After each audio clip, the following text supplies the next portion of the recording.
Hello, welcome back to Pavis Pearls. Today we're going to talk about words, what they mean, and what they're about. I was thinking about them the other day and how easily they portray an attitude. Some expected, others leaving us wondering what we just said that came out unintended. What we say and how we communicate today has me wondering about the meaning behind what we say or what was perceived.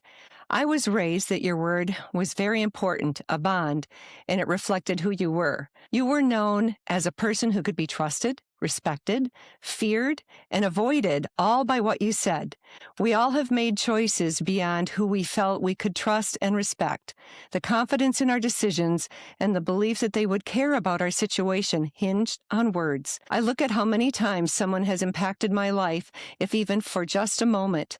The cashier who had an extra smile and a kind word for me, a stranger that stopped to help change a tire and give me a smile, the expertise of the pharmacist who stopped to give me advice about the prescriptions, or the clerk who helped with my first suit for my first job interview, all had their place in my life, and all because of words and a spot in my memory. These people may not even know the impact that they left by their words and actions, but unfortunately, I have some memories of those who cheated or gave misleading information for their own benefit and even caused harm to me. I'm sure you have the same.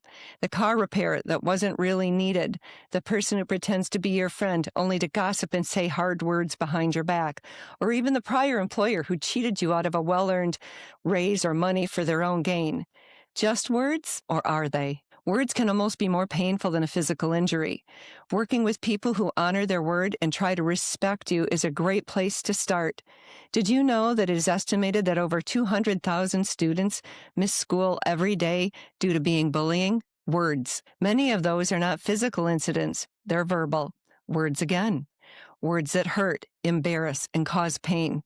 I wonder how many adults and the statistics of the word games in the workplace are caused by words. I know I've heard unfortunate past issues with not being paid the bonuses I was promised. Not just emotional, but physical, but also financial. What can we do? Depending on the circumstances, you may need more attention. However, let's start by looking at simple respect. Respect for others is something I learned as a young child as well. Children used to say Mr., Mrs., Aunt, Uncle. Everyone calls me Grammy, all the kids. I'm old enough to be everyone's grandmother, so I just tell them to call me that. But it's a sign of respect.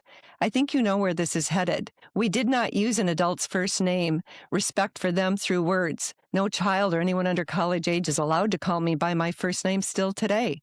Most children, teenagers, all call me, like I said, Grammy, a name I wear proudly, or Mrs. Lair. It's a teaching respect moment. They need to understand while not all adults sometimes deserve it, we all still need to show respect for each other and teach what it means. When we're upset or use words may be spoken that we might regret, count to 10. Yes, it really does help. If we do not speak until we reach 10, maybe we'll change the words. Yes, at times, I need more than 10. Don't tell anyone. But the concept of not speaking until we can breathe and evaluate the situation really does help. Personally, too many times I've had to eat my words. How about you? And they really do not taste very good. They're terrible. We all have moments where words were misunderstood or regretted being said. Maybe perception wasn't what we thought. The next culprit in that is pride. Pride can be a difficult thing to corner. When you look at the first definitions listed in the definitions list, it doesn't even sound very nice. Dictionary.com states, a high or inordinate opinion of one's own dignity, importance, and merit or superiority, whether it is cherished in the mind or is displayed in bearing conduct. Wow.